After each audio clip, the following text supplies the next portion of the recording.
Hello, everybody. Welcome back to the Prophet Podcast. We've got one last game of the fantasy football season. One last game. We made it through a whole season. Congratulations, everyone. Give yourself a pat on the back, a round of applause, whatever. We made it through a whole season of fantasy football. It was a wild season. Not my best season in terms of my own teams. I did win a Super Bowl, so that's good. But crazy week 17 to finish the fantasy season off. And on today's podcast, this is the last fantasy football podcast of season 3 of the Prophet Podcast. After this, we're into talking about just the actual football games for the playoffs and fantasy football 2022. So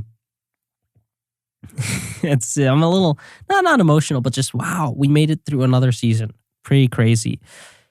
Players that we have to talk about. Players who helped you win your championship this week. Jamar Chase, he went bonkers. He went crazy this week. Jamar Chase with 55 points. Jamar Chase had one of the greatest games of any wide receiver of all times. He set the record for most receiving yards by a rookie wide receiver. He set the record for most yards in a game by a rookie wide receiver. And he put up 55 fantasy points. The sky is the limit for Jamar Chase in fantasy football. The sky is the limit. You talk about him finishing the season as the number 5 PPR wide receiver, number 3 standard league, and you talk about the inconsistency he showed us. And he still finished that high. If he can get a little more consistent next season, he could be a top 3 wide receiver pretty easily. I mean, week 12 against Pittsburgh, 6 points. Against Denver, 1 point. If he can eliminate those few bust games, he could be one of the best fantasy football options of all time. I said in a TikTok, I think he's playing as the 3rd best wide receiver right now in the NFL. And I think he is. And people said, oh, but there are other players. And I said, I don't care. I haven't seen a player dominate like that since, Julio Jones, prime Julio Jones. Devontae Adams, he'll do it. But apart from those two, I have not seen a player just take over a game like Jamar Chase did in a while. There are very few players who can do it. Devontae Adams can do it. Michael Thomas, when healthy, can do it. Tyreek Hill can do it. But not many others. Julio can't anymore. So I think he's playing an elite level, and I'm so excited for the future for Jamar Chase.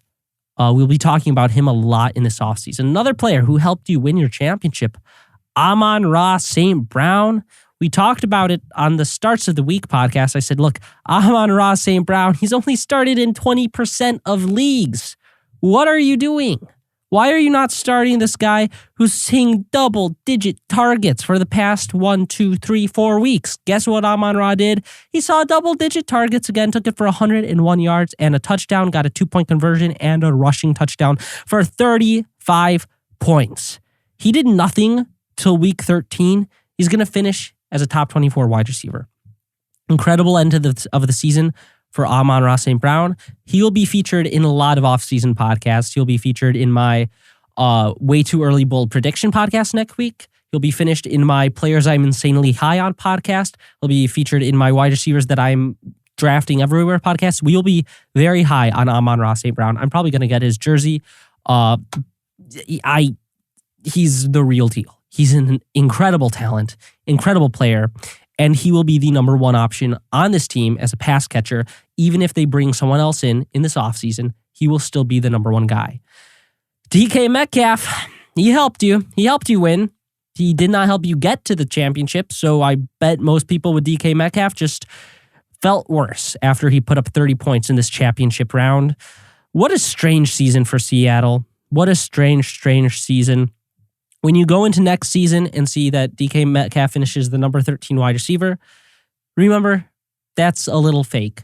It's inflated by 1 game. Not that we're taking that all away, but the context matters. The fact that he had a stretch with 5 points, 7 points, 2 points, 11 points, 8 points, 11 points, 12 points. Keep that in mind. It's like Tyreek Hill. Yes, the ceiling is remarkable, but when the floor is that low, when they can have so many just dreadful games, you gotta keep it in mind. The reason I give Chase a little bit of a pass on that is you expect those inconsistent bust games from rookies.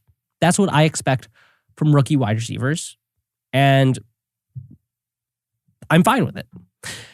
Now, 2 years, 3 years down the road, if he's still doing that, then it's a concern. That's why it's a concern with DK. That's why it's a concern with Tyreek. We've seen over the past few years, they can just disappear for periods of times where they're not involved in the offense. But master of consistency is the next guy who helped you win, Davante Adams. Davante was a freak in the playoffs, finishes as the number 2 wide receiver.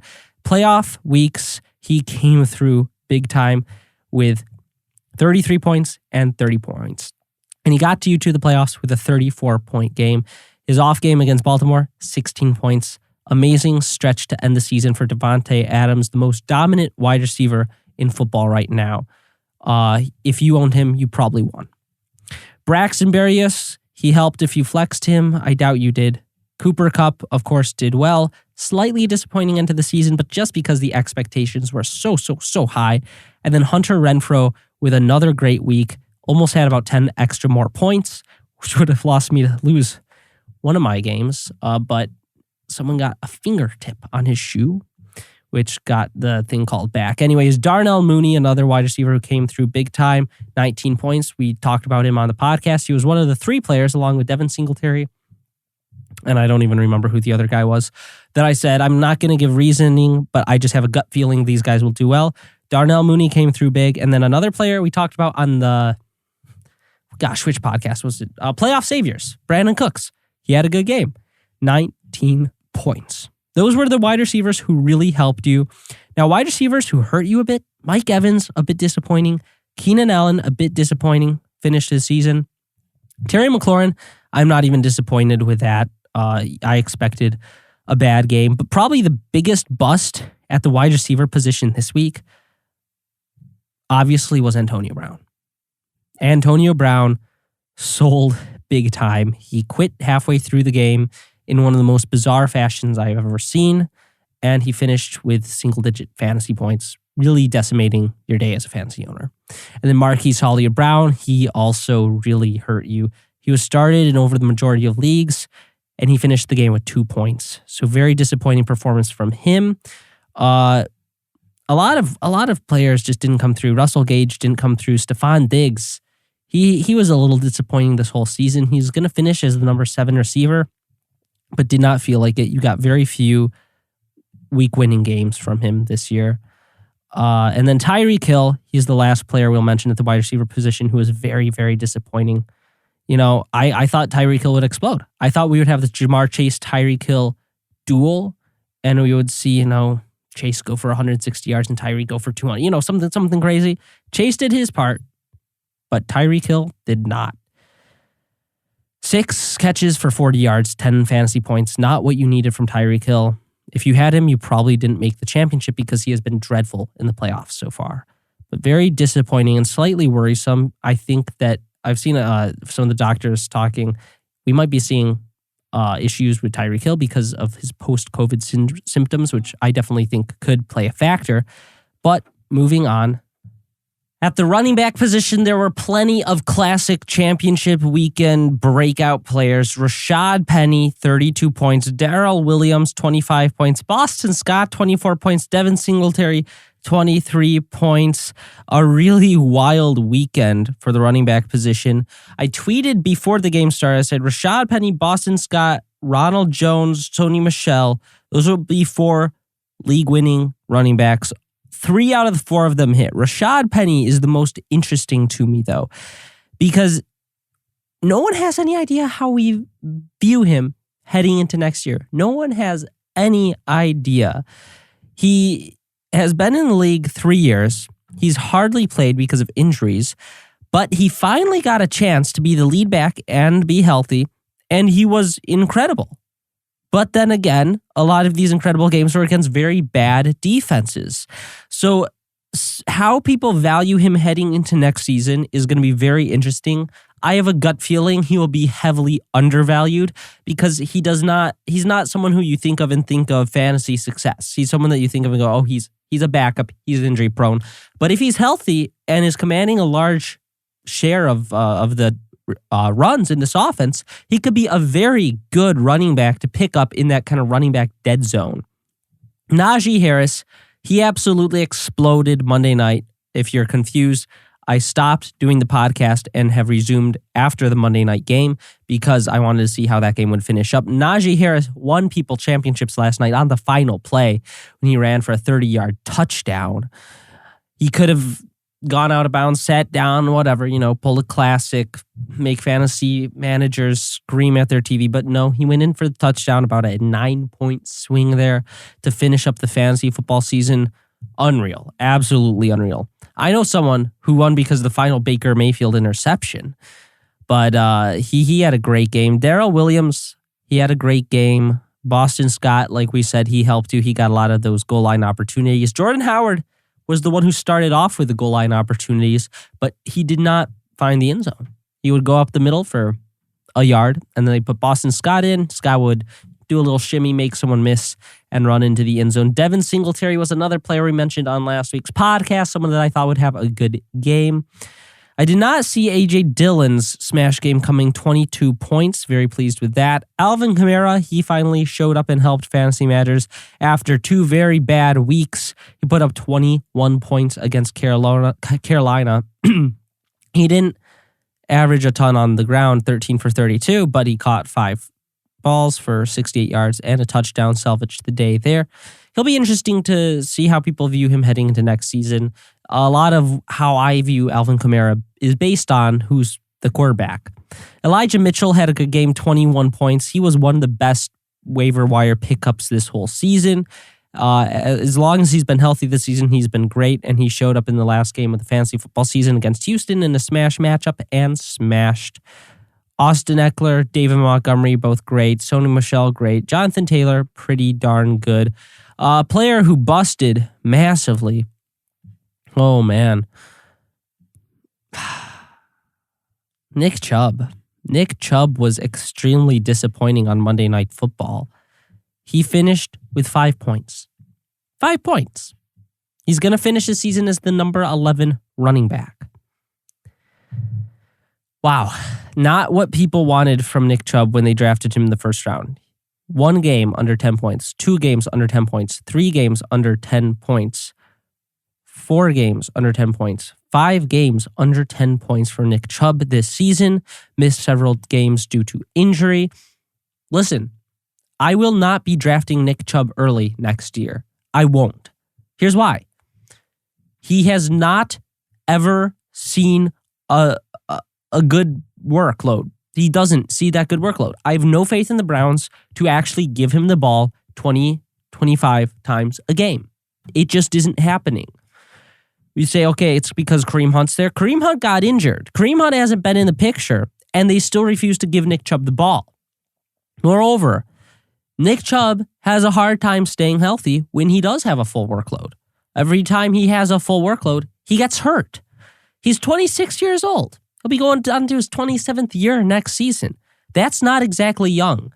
27 is the end of the prime for running backs in fantasy football in terms of the analytics. When you look at it, the breakout age is 24 to 27. 27 is the end. And if this guy's had multiple injuries, he has a hard time maintaining a consistent workload, I just can't take Nick Chubb in the first round. There are guys I like in the second round more. So disappointed by Nick Chubb this entire season. Another player who absolutely busted was Dalvin Cook with 4 points, 9 for 13 yards. And this was really tough because Minnesota lost Kirk Cousins and they wouldn't play Kellen Mond. They played Steve Mannion, who was absolutely dreadful. Despite what the commentator said, Chris Collinsworth was like, Steve Mannion's been really good this game after he had 3 completions for 25 yards in a whole quarter of play. Anyways, Dalvin Cook could not do anything on the ground. 1.4 yards a carry. Caught the ball 3 times for 0 yards. Terrible game from Dalvin Cook. You started in most leagues. He's rostered everywhere, and he busted and lost you the championship. A disappointing season from Dalvin Cook, number 15 PPR running back. A season was riddled with injuries and up and down performances. He's someone who I think has burned a lot of fantasy managers, and he'll be ranked quite a bit lower heading into next season than he has been in the past. Also, he's not too young anymore. He's 26 years old and has dealt with a lot of injuries. I saw fantasy doctors talking about this way, way, way long ago, but I think that it's going to ring very true. Dalvin Cook could be that next Todd Gurley player. Dalvin Cook could be that next Todd Gurley player who ends his career that way. Making Alexander Mattison a must-own as we head into next season. If you're in any sort of keeper league, make a move for Alexander Mattison this offseason, please. Okay. A.J. Dillon and Aaron Jones, we said, got it done. DeAndre Swift was another bust with 5 points, 4 carries for 32 yards. This was my concern. Several people DM'd me and were like, hey, should we start Swift? He's back. And the coach came out and said he's going to have a full workload. And that was hard for me to answer because I said, hey, listen, if he's having a full workload, start him by all means. But I find it hard to believe that he will have indeed a full workload despite what the coach has said because he's coming off an injury. He's been injured in the past. And the Lions, this game is meaningless for them. Why would they give DeAndre Swift, their bright young star, a full workload? And they didn't. He was fine, 8 yards a carry, but he did not see a full workload. Jamal Williams saw the lion's share of the runs. So disappointing game there as well. All righty, let's move on to the quarterback position. Or no, we did wide receivers, right? We did wide receivers. And then running backs. So yeah, quarterbacks. I was right. Joey Burrow, massive end to the season. He finishes as a number 5 quarterback.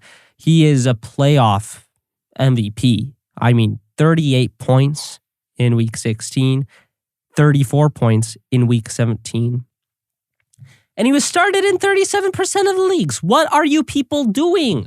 Why are you benching your players who are scoring points? I don't understand this. It's not like I don't understand this. Everyone was saying, hey, this is going to be a high-scoring shootout, and people didn't start Joe Burrow after he put up 38 points. I don't understand that.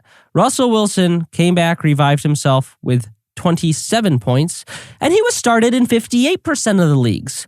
Why on earth would you start Russell Wilson and not start Joe Burrow? If you're worried about inconsistency or injury, come on.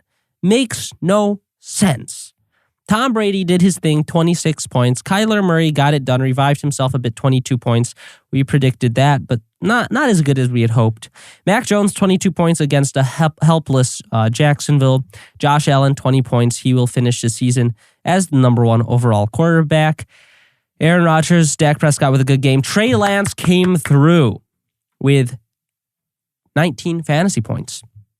We will be talking a lot about Trey Lance in this offseason.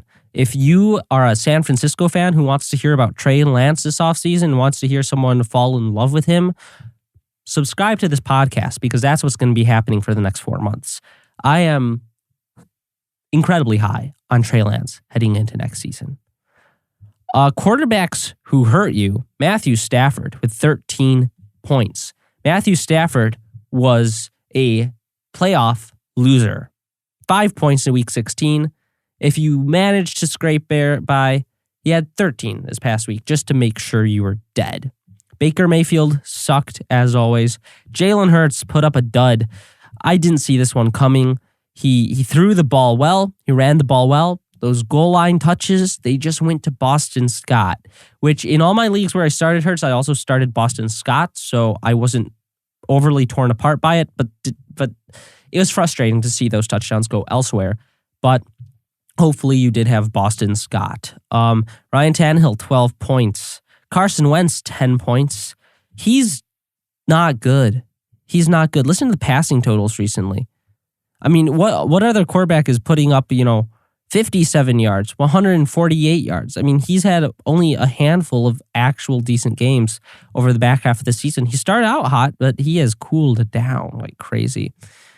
And then Ben Roethlisberger, 5 points in his final game at Heinz Field. You weren't starting him, but I think the most disappointing quarterback here was Tua Tagovailoa.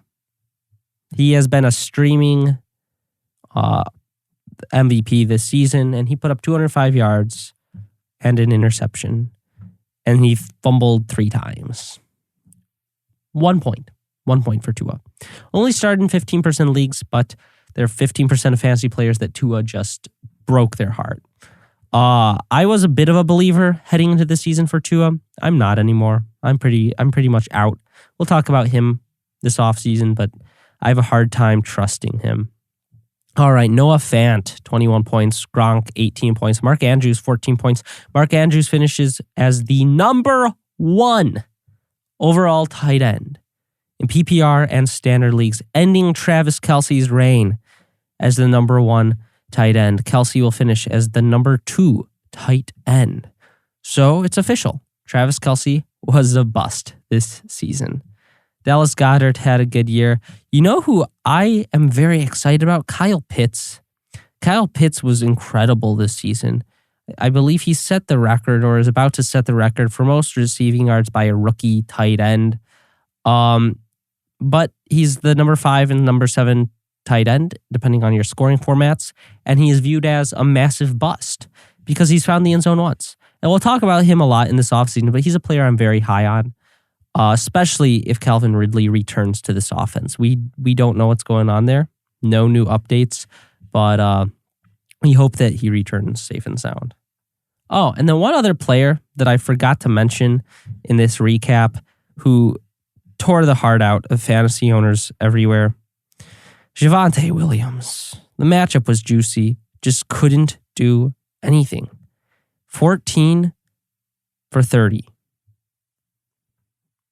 4 whole fantasy points. 4 whole fantasy points in a smash matchup. He finishes as the number 14 PPR running back. Melvin Gordon finishes in number 21 PPR running back. Disappointing. Those guys had such great matchups in the playoffs with Cincy, Vegas, Chargers, and they couldn't do anything. Disappointing finish for those Broncos players. The Broncos team is just a mess. On Sunday morning, about 5 minutes before kickoff, I benched Javonte Williams, someone that I've been starting all season because I believe in him. I benched him for Boston Scott, and I ended up winning because of it. I wasn't able to tweet anything, say, "Hey guys, do this." It was against my better judgment. I had Javonte Williams on a profit-proof start, and I, at the last minute, just, no, I can't trust this Broncos offense. So disappointing finish for those players. Now, as we head into Week 18, I'm going to tell you which games I'm most excited about just from a viewing standpoint. I am pumped about the Dallas-Philly game. I think that one is played a lot closer than most people believe. I'm very pumped about the Green Bay-Detroit game because we get to see Amon-Ra St. Brown one last time this season. I love him so much. I am pumped about this Washington Giants game. We get to see the 2 crappiest teams I can think of battle it out. I'm pumped about Seattle, Arizona, because Arizona, they've been doing better, but Seattle's offense is starting to click again. And I think Seattle could actually upset Arizona in a wild turn of events. I am pumped about the Jets-Buffalo game because I am now a writer for a New Jersey newspaper covering the Jets. So I'm officially a Jets fan. And then I am very pumped about San Francisco Rams. I think San Francisco could upset the Rams.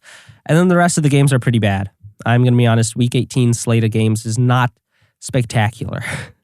But we can actually sit down, relax, and watch football and enjoy it instead of stressing about different players' stat lines. Although we're going to be doubling down on Prize Picks because that makes football games way more fun to watch. So keep a lookout for those on the podcast and on TikTok and on Instagram because, I always like to share my entries and you can follow along or try to beat me. But you got to have some skin in the game.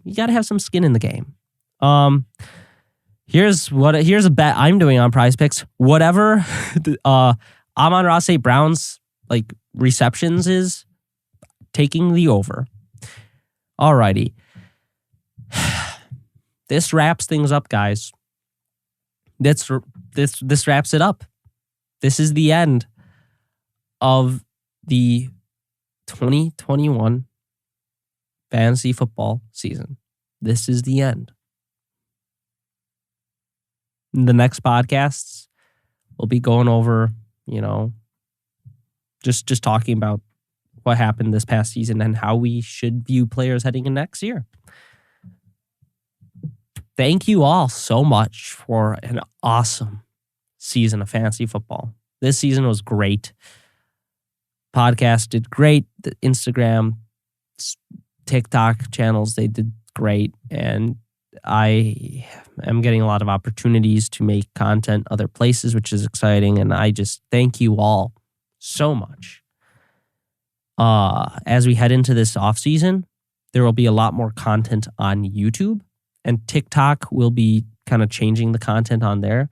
I'm going to be doing more voiceovers, not funny commentating voiceovers, but just talking about players, but doing voiceovers. And then the videos of the podcast will be all on YouTube. I'm going to record every one and put it on YouTube. And then I'm also going to be doing just some YouTube exclusive videos of me talking to you guys about different players. But so YouTube is really the future of the podcast, I think. And TikTok is just going to be a place to kind of try to grow the base, which is a little different about how I've done it in the past. But we're going to see how it goes. But thank you all so much for an awesome fantasy football season. And I'll see you next time.